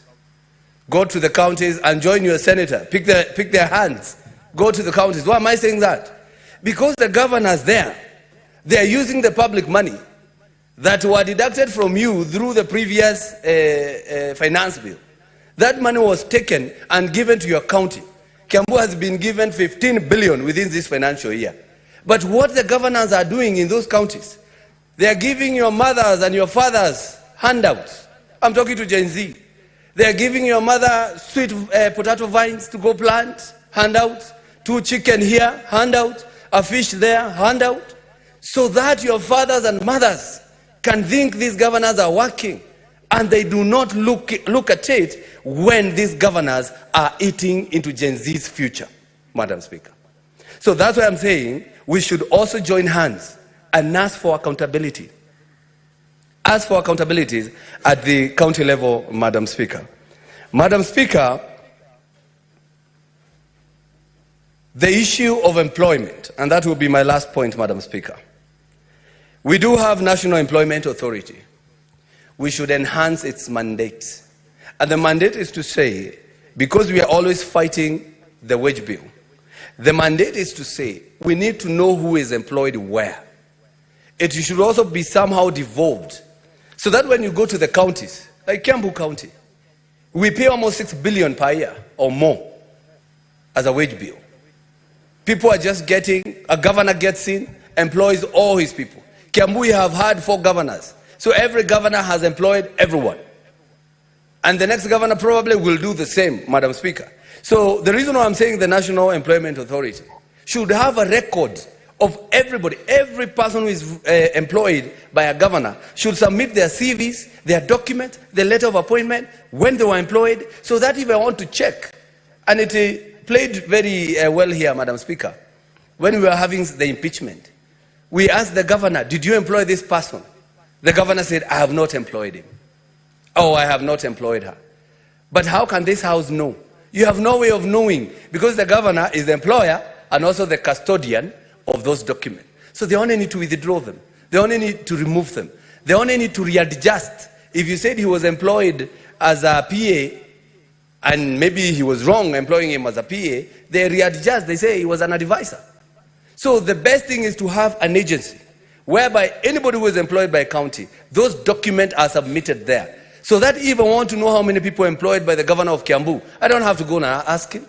I have written to him a letter, reminders and reminders, and he has not given the list of those he calls the liaison officers, Madam Speaker. But if there was this authority, I don't have to write to him. I just write to the authority, and the authority will give me that information, Madam Speaker. So, Madam Speaker, I call everybody, either Gen Z, either millennials, either Generation X, either the silent generation, which is also in this house, Madam Speaker, because we are lucky we have almost every generation in this house. And that is good for democracy, Madam Speaker. That we should now talk, and we should not run for, fight for simplicity. But we all need to do is fight for the future of this country and make sure that the decision that we make have consequences that are useful to the coming generation, Madam Speaker. Thank you very much, Madam Speaker. Senator Montet. Thank you, Madam Speaker. At last I get to talk. I've waited for 2 days. Madam Speaker, I also want to thank the leadership of this House, just like other senators have said, because of giving us this opportunity to speak to this matter which is so important for this nation. Madam Speaker, I would sincerely first want to pass my condolences to the families of our sons and daughters who died in this struggle of trying to be listened by their own leaders. To those who are sick in hospitals, Senator my Montet, prayers... Senator Montet, just sit down for a second. Let's hold on her time. Honorable Senators, pursuant to Section 34(2)A of the Standing Orders, I wish to invoke the powers to extend the period of this sitting by 15 minutes to enable Senator Montet to be done at the end of the day. Thank you, Madam Speaker. Madam Speaker, as I was saying, to those who are in hospitals and those who are at home, sick and injured, my prayers are with you, and may you get well soon. To the business community, those who lost their properties, most of them even lost their livelihoods, I'm sorry as a leader in this country, and I pray and hope we will not get to this again, since the Gen Zs are telling us and showing us the way of doing things. Madam Speaker, the country had gone south. The biggest question today in this House and in the minds of all the leaders in this country is how and when did we get there? But Madam Speaker, sorry, the signs were there. The signs of times were there. Kenya spoke. It was loud and clear. Things were not right. But what did we do as leaders? We never listened to them. Madam Speaker, all these bills which have brought all these issues in this country have passed through the two houses. Madam Speaker, as usual, we never got time to listen to our people. We never took time also to look at these bills and reflect how will they affect our own people. What is it that Kenya we are looking at? What is it that we want with our nation? And Madam Speaker, that is how we have come to be where we are today. It is sad indeed. Gen Zs, you've done well. Indeed, we should congratulate you. You've done what we've never been able to do for a long time or since independence. You have come out clear and loud that things cannot be the same. Things have to change. Madam Speaker, things have started going bad about 2 years ago, and Kenyans spoke. When first sugar was imported. Poisonous sugar was imported in this country.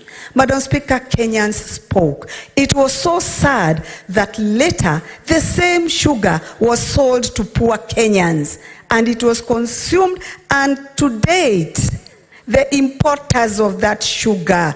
And Madam Speaker, sadly, there are leaders in this country. There are people working for this country. There are people who are supposed to be they are not supposed to be they are servants of the people. They are not supposed to be the people who are finishing their own people. They've never been brought to book.